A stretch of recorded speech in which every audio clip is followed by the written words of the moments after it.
Au cœur du royaume d'Abomey, les tambours résonnaient autrefois pour annoncer la gloire, la guerre et la paix. Ici, chaque pierre, chaque arbre, chaque souffle de vent raconte l'histoire d'un peuple fier, celle du Dahomey, terre d'honneur et de courage. Et parmi tous ces rois, un nom brise encore comme une flamme indomptable. Béhanzin, le roi qui osa défier la France, le roi qui refusa de plier genoux devant l'Empire. Voici son histoire. Une histoire de résistance, de dignité et d'amour pour la liberté.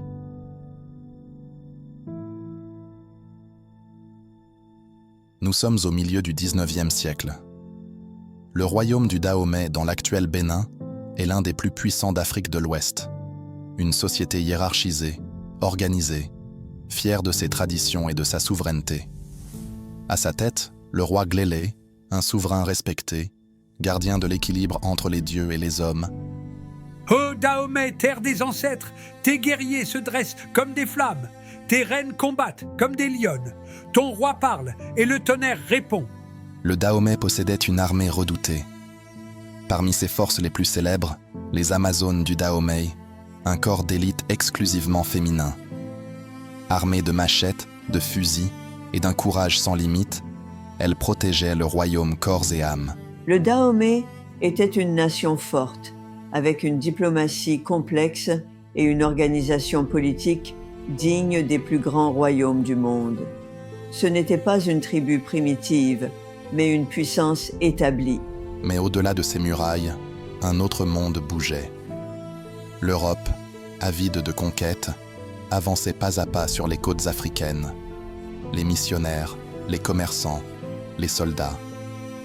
Tous portèrent la promesse d'une civilisation qui allait bouleverser le destin du continent.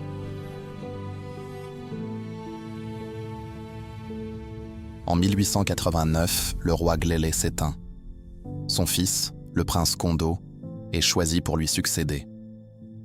Il prend le nom de règne Béhanzin, l'œuf du monde, symbole de vie, de création et d'éternité.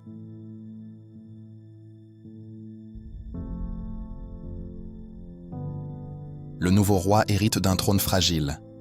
Les Français convoitent déjà le port stratégique de Cotonou et veulent imposer leurs traités commerciaux. Béhanzin, lui, refuse toute soumission. Majesté, les Blancs veulent signer un traité d'amitié. L'amitié avec ceux qui envoient des canons? Non, le Dahomey ne se vend pas, ne se donne pas. Il se défend. Dès ses premières années de règne, Béhanzin se montre intransigeant. Il ordonne la protection des frontières, renforce l'armée et promet de préserver la liberté du royaume face aux ambitions étrangères. Béhanzin n'était pas seulement un guerrier, il était poète, stratège et profondément spirituel. Il croyait que le pouvoir du roi venait du peuple et des ancêtres.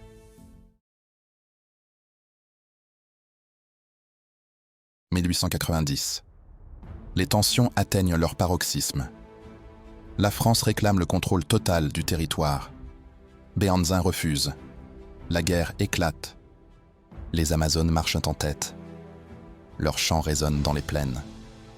À leur côté, les hommes du roi, déterminés à défendre chaque pouce de terre sacrée. Pas un pas en arrière, le Dahomey est vivant. Pendant plusieurs mois, les troupes du Dahomey résistent.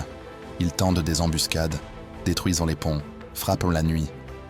Face à eux, les soldats français, mieux armés, mais désorientés par la tactique du roi Béhanzin. La résistance de Béhanzin a surpris les officiers français. C'était une guerre de courage, mais aussi de symboles. Le roi voulait montrer que l'Afrique n'était pas une terre à conquérir sans combat. En 1892, le général Alfred Dodds reçoit l'ordre de prendre Abomey, la capitale. Les canons tonnent, les murailles tremblent. Mais Béhanzin ne cède pas. Je ne signerai jamais leur paix. Le Dahomey mourra debout. Votre courage est grand, mais inutile, Majesté.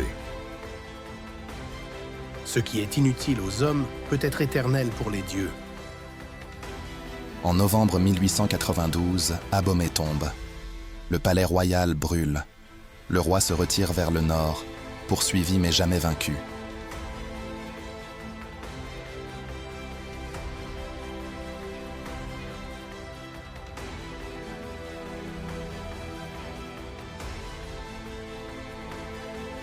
En 1894, Béhanzin est contraint de se rendre pour éviter davantage de massacres. Il est emmené, d'abord au Gabon, puis en Martinique. Là-bas, l'exilé royal vit dans la nostalgie de son royaume perdu.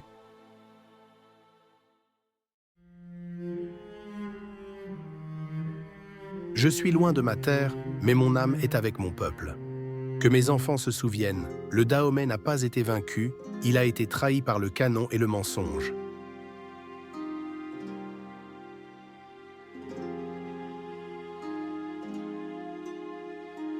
En Martinique, le roi vit simplement, entouré de sa famille. Il reçoit les visiteurs, dignement, sans haine ni soumission. En 1906, il est transféré à Blida, en Algérie. C'est là qu'il rend son dernier souffle, le 10 décembre 1906. L'arbre du Dahomey est tombé, mais ses racines sont profondes. Il reviendra dans la mémoire de ses enfants.